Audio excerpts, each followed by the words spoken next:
What's up, y'all? We back at it, and we just got the latest episode of Dragon Ball Daima, episode 17. Solid 10 out of 10.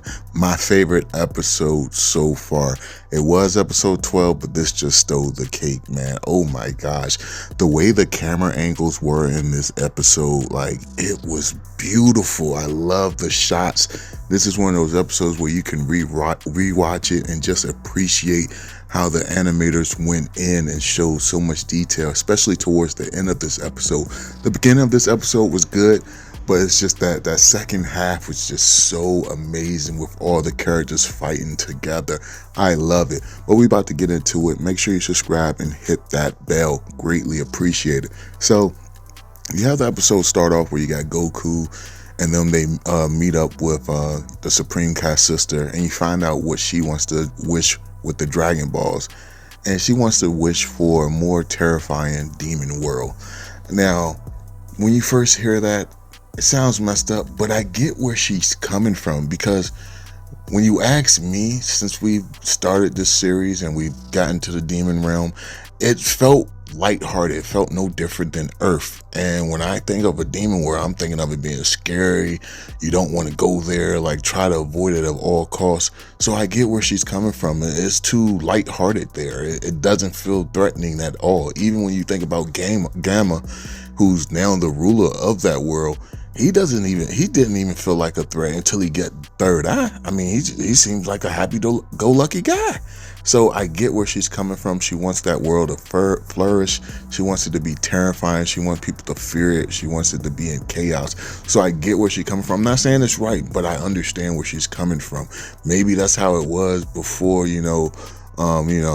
Deborah got in charge. Who knows? Or maybe that's how it was while Deborah was in charge, and maybe things changed. And it might play a bigger role in Dragon Ball Super. She might be the one that actually took Frieza to the hyperbolic time chamber so that he become Black Frieza. We just don't know yet. It might tie in, and this would be a good way for it to tie in. But you have it where she pretty much says, like, let's have a contest, your best warrior versus mine, and then whoever wins get the Dragon Balls. And you have it where Goku faces off against Majin Buu, and it was actually a pretty good battle. It looked like they were pretty much going in. Buu is a lot strong. He's able to handle punches from Super Saiyan 2.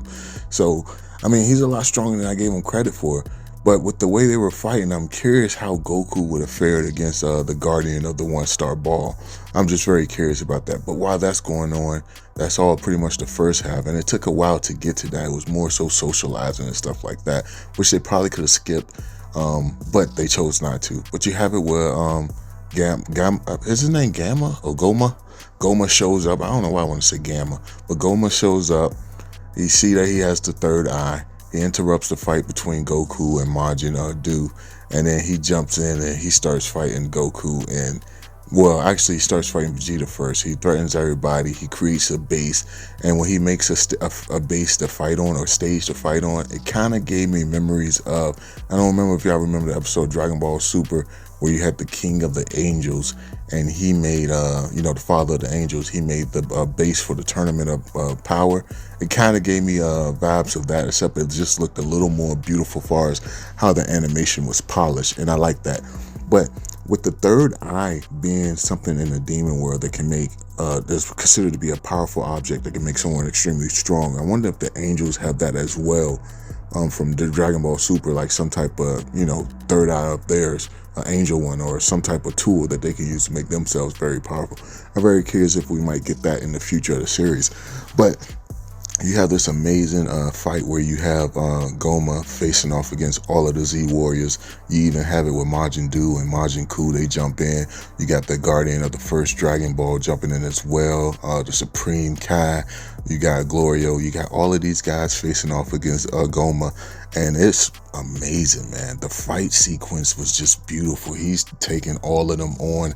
He blocking their blasts, kicking them like, and nothing they do actually, work on them to the point where you got it where he stops one of Vegeta punches with one finger. A lot of characters have done the one finger in Dragon Ball, but every time it's always something impressive. I like it every time. You got it with Goku and Vegeta both go Super Saiyan. There's still no match.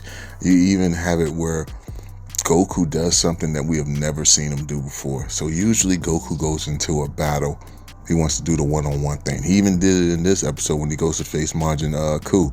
But when he goes to face Gomah, he says like, yo, all of us need to work together to take him down, which shows how much of a threat this guy is. If your boy Goku don't want to do a solo fight, you know something real.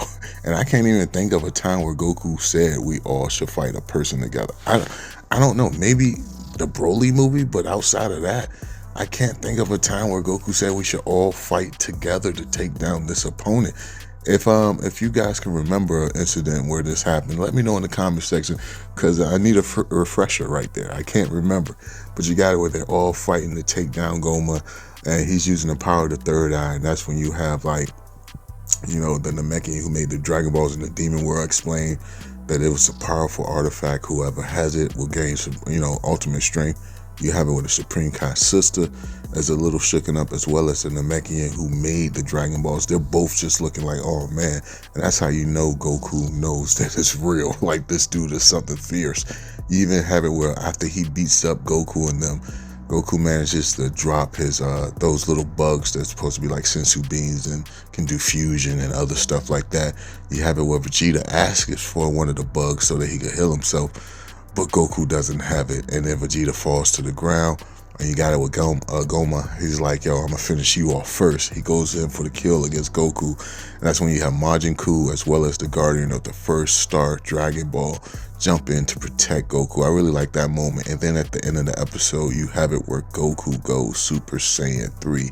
Now, why I feel like this is an amazing moment, it's, to me, I think Super Saiyan 3 is one of my favorite transformations outside of Super Saiyan 4. But it's something we don't get to see a lot of because of how much energy it burns, and Goku rarely wants to use it. So whenever we get to see it, I always think of it as a nice treat. And we got to see it in this episode. Well, towards the end, we ain't really get to see it in action, but we got to see the transformation. So I can't wait to see the next episode of the series where you have all the warriors plus Goku and Super Saiyan 3 facing off against Gomah.